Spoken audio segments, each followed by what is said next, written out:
ビジネス専門のメディア、スポーティコの最新報告書によれば、F1 チームの資産価値は史上空前の水準に到達しました。わずか数年前まで10億ドル突破が一部チームの話題に過ぎなかったのに対し、今や全チームが16億ドル、約2480億円を超える規模へと成長。平均評価額は34億2000万ドル、約5兆3000億円、前年比 48% 増に達し、F1 が単なるスポーツを超えて世界的な商業ブランドとして確立されつつあることを示しています。10位、ハース、最下位も財務は大幅改善。前年比 65% 増の16億8000万ドル、約2600億円となり、F1 参戦以来最強の財務的な上向き基調を示しました。評価額では及ばないものの、刷新されたラインアップがチームに新たな勢いをもたらしました。エステバン・オコンとオリバー・ベアマンという新体制に加え、着実な入賞が続き、10億ドルの大台を大きく超えて、20億ドルの節目へと向かう力強い流れを生み出しています。最下位でありながらも、過去最高の改善を記録。ハースの歩みは、小規模チームでも財務的成長は可能である、という事実を示す象徴となったのです。9位、ザウバー、アウディ以降控え、順位上げる。ザウバーは、18億8000万ドル、約2910億円、前年比 57% 増を記録しました。2026年のアウディへの完全移行に向けた準備が進む中で、資産価値を大きく高めています。新たなスポンサー契約の締結、そしてメーカー主導による買収完了、これらが背景となり、来期はアウディの旗印の下でさらなる上昇が期待されています。メーカー参入の力が資産価値を押し上げる。ザウバーの評価額は、その未来志向の戦略を映し出しているのです。8位、レーシングブルズ。高い成長率記録。レーシングブルズは 68% 増の20億5000万ドル、約3180億円。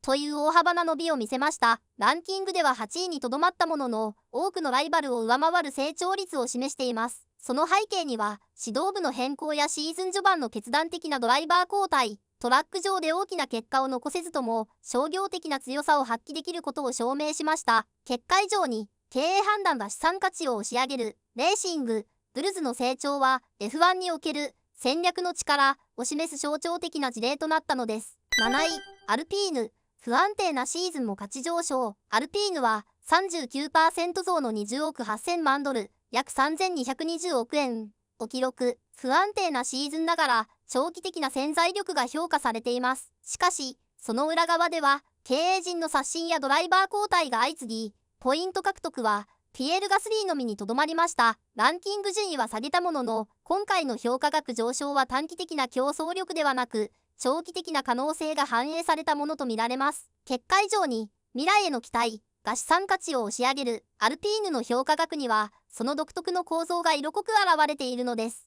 6位、ウィリアムズ。経営改革で急浮上。ウィリアムズは、評価額 73% 増の21億4000万ドル、約3320億円へと劇的な回復。サインズ加入とスポンサー契約が収益を押し上げ、再建の成功例となりました。ジェームズ・ボールズ代表の下での懸命な再建策が奏功し、チームは大きな飛躍を遂げました。カルロス・サインズという大物ドライバーの獲得に加え、アトラシアンと5年ぶりとなるタイトルスポンサー契約を締結。これが大幅な収益増をもたらし、中位グループでの地位を確固たるものにしたのです。伝統あるチームが改革と戦略によって再び輝きを取り戻す。ウィリアムズの復活劇は F1 の商業的成長を象徴する物語となっています。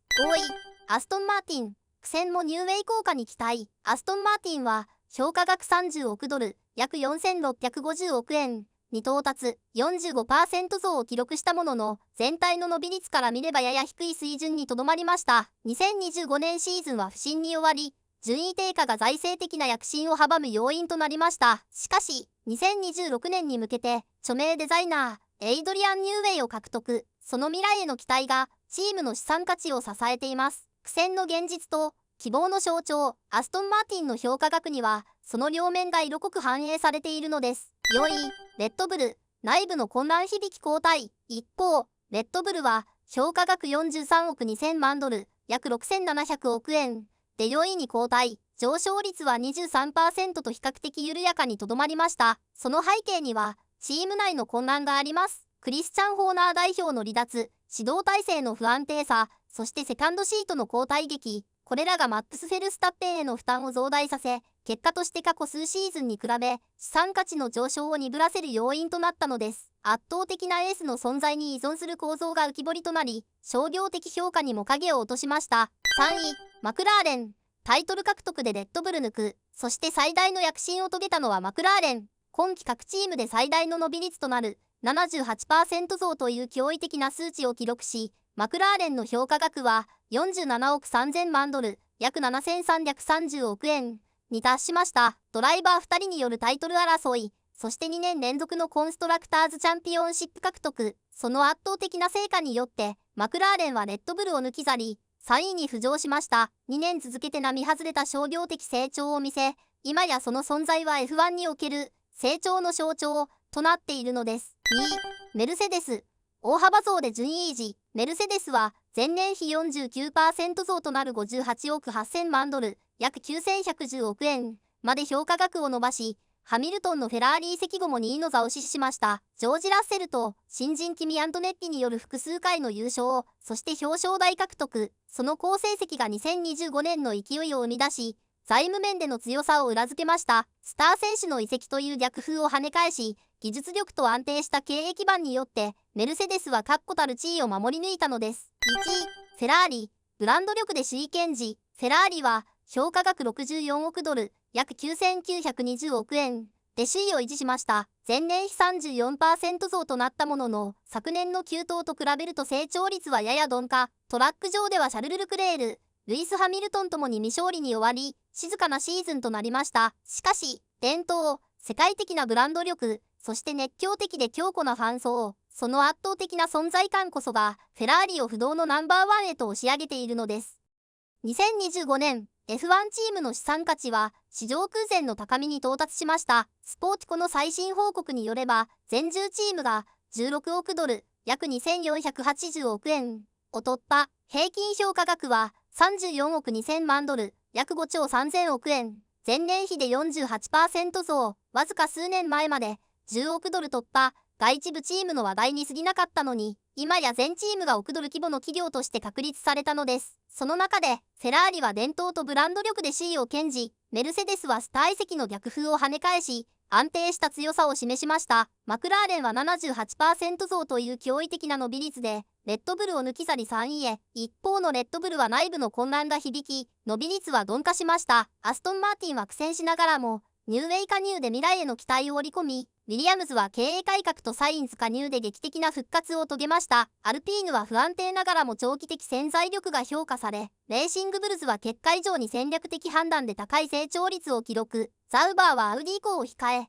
メーカー参入の力で資産価値を押し上げ、ハースは最下位ながらも刷新されたラインアップで過去最高の改善を示しました。2025年の F1 は、ブランド力、組織力、そして未来への投資、それぞれのチームが描く物語が資産価値の差となって現れています。スポーツを超え、世界的な商業ブランドへ、F1 は今、新たな時代の入り口に立っているのです。ご視聴ありがとうございました。チャンネル登録といいねボタン、そして解説してほしいテーマがあったらコメント欄に書き込んでください。動画で取り上げて解説していきます。